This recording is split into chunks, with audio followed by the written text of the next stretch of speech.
What's up, everybody? I'm the Midlife YouTuber, and today I'm going to talk to you about social hacking. What does that mean? Is that something illegal? Are you going to be walking around hacking information from people? No, nothing like that. I can barely turn on my phone, and using my computer is sketchy at best, so we're not going to be talking about anything like that. It is a way for you to get more views. It's a way for you to enlarge your audience, and it's quick and easy, and it's pretty painless. I'm going to give you the pros and the cons about it. I'm going to tell you what I think about it. But before I get into all that, as always, I want to remind you to like, comment, and subscribe. And then if you know somebody who could use this video, someone who would appreciate this video, someone who needs this knowledge in their life, please share this video with them. And why would you do that? Because caring is sharing. That's right. And as I tell everybody, I'm Midlife YouTuber Bear. So I have to get one of those like YouTube symbols on my chest so that I can be a true Care Bear.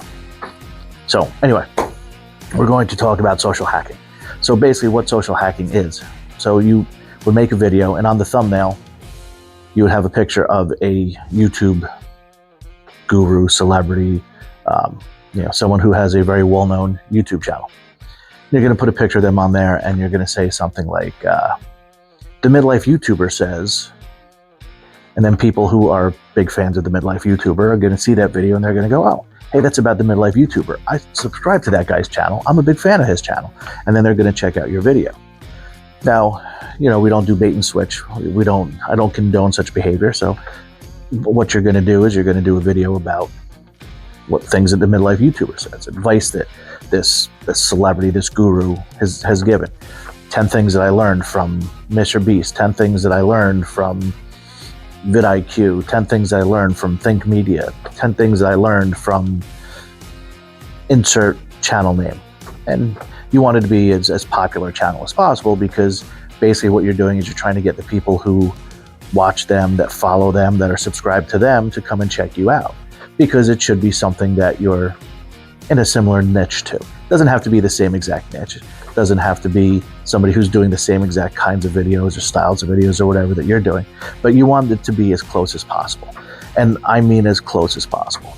If you take somebody who's doing a completely different style of videos than you're doing, like this is a talking head video, but if you take somebody who's incredibly successful at doing the faceless AI-driven channels, and they're the most successful at that, and you say, oh, this is going to be a video about 10 things that they do, and it's you, like me, sitting in my office talking, it's not really going to work to your benefit, because the people who like that kind of faceless AI-driven stuff are not going to be into the style of the talking head video. So they're probably not going to subscribe. They're probably not going to really appreciate your videos the way that if you took somebody who's in a similar niche, who does the talking head style, and you're trying to basically say, hey, look, I know you guys like this person, now come over here and check out me. It's a good way for you to get a good deal of subscribers and to get a good deal of views, because you're, let's say, riding the coattails of someone who has many more subscribers and views, and someone who's much more popular than you are. It's a way for you to kind of reach their audience and say, hey guys, stop what you're doing, pay attention to me, guys over here, Midlife YouTuber, check me out, I think you guys are going to like it. It's not something that I've done. I can't say that I necessarily feel comfortable doing it. And I also don't want to base my channel growth on somebody else's name. I don't want to use somebody else's name to increase my popularity, my views, my subscriber count. I don't think there's anything wrong with it. Some people are very okay with doing stuff like that. Some people do it quite often, and I really don't think there's anything wrong with it, especially if you're hitting the right kind of audience. If you are very similar to a much more successful YouTuber, then why not try to get some of their audience to check you out? It's not you going, hey, screw this guy, leave him and come over here. It's you just saying, hey, look, it's YouTube, man. It's the second largest search engine in the world. It is the largest website of its kind. So there's plenty of room for you to watch them and then come over and watch me. And really, it's hey, if you like this, check this out.